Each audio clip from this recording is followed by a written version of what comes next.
Hey y'all, it's Cass, and I'm back with another video.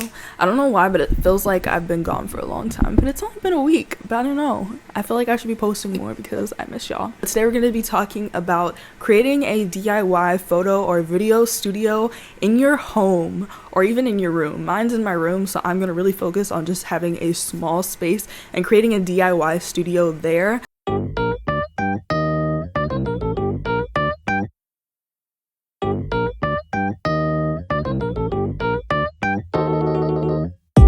Rose. Oh yeah, I'm finna pop. Yeah, baby, hit the spot like summer and some dipping dots. Jackpot sound coming at you through a different slot. You can try your luck, but end up missing from a liver shot. Ooh yeah, oh baby, it's my season. Straight up out the water, I'm so well, I'm artesian. Since right now a lot of people have to stay at home and your creative flows and juices are flowing right now, it's very helpful to build an at-home studio since you may not be comfortable going to actual studio spaces, or you still cannot go to actual studio spaces. Then stick with this video. I'm gonna show you how to do it. If you guys are interested in anything that has to do with filmmaking, content creation, or branding, I'm your gal. So make sure to subscribe, turn on notifications, be notified every time I post, follow me on the gram, and let's get it. So the biggest thing about this video is I want to tell you guys how to build a studio for under $100. Honestly, it may even be under $50 if I'm being real. So this video, I'm not really going to go too much into equipment. I might do a separate video on that one, but I would suggest checking out my YouTube setup / YouTube essentials as for what equipment I use specifically,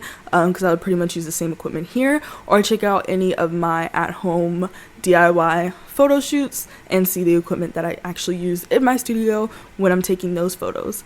But let's dive in. The first big thing when it comes to creating a studio in your room is going to be some kind of space. You need some kind of blank wall space. You can use the color of the paint that's on the wall. I remember I used to do a lot of studio stuff in my dorm, and my dorm was white, so a lot of times I just use whatever the wall was. If you guys do want to get different colors of backdrops for your studio, then you can go the Amazon Savage paper seamless paper route for your studios. Those provide a seamless, wonderful looking, colorful backdrop, and I do that a lot.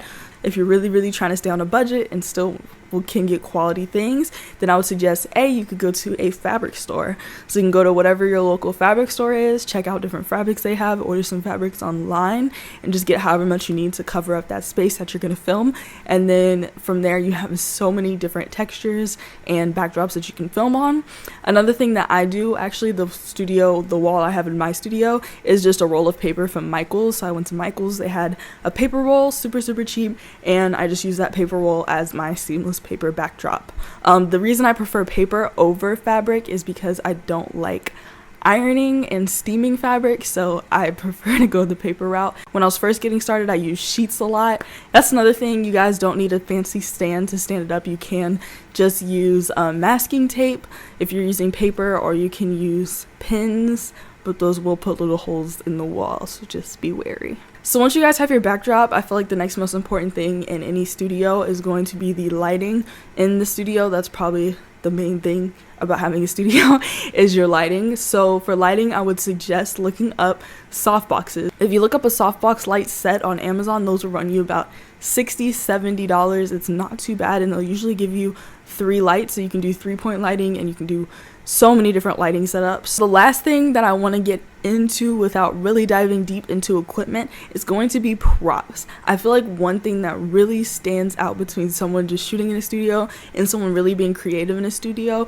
is when they use props. Jabari Jacobs is a great example of this. I love his photography mainly because of the different props that he uses. So I would suggest, maybe going on Amazon and buying some different props, or you can go to Michael's or any kind of store and just buy different things. You can buy plants, you can buy glitter, you can even look around your house and see what you already have. If you already have plants around your house, you can play around with that in a shoot.